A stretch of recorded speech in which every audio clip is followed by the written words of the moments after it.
With my jigs, super natural bass jigs, they're made really differently from most jigs that you see on the market.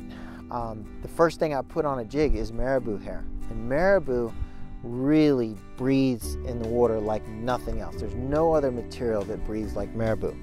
On top of the marabou, I put some deer hair, some deer body hair, which flares out really nicely.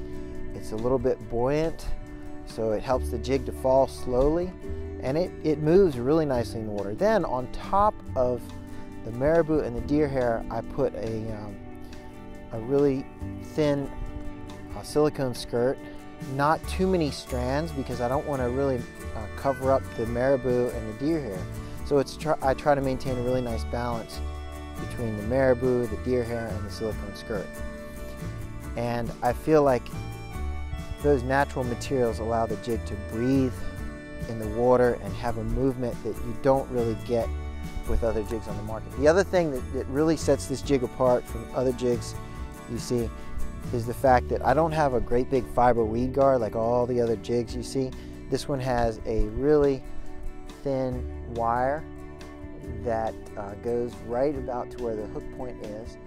And after a lot of years of experimentation, I've found the size of wire that is the perfect compromise between deflecting snags and still allowing you to get a good solid hookup with the fish.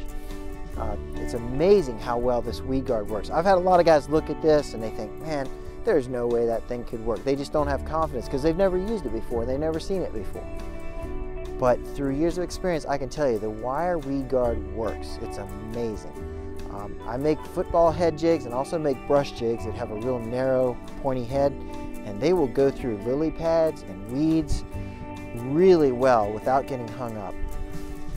Sometimes I fish a trailer on my jigs, like a lot of people do, but sometimes I don't fish a trailer at all. If you got a lot of feathers on there, they have their own motion, which is very effective. It just depends, and sometimes it really pays to experiment. You're not catching a lot of fish, change things up a little bit. Try something different.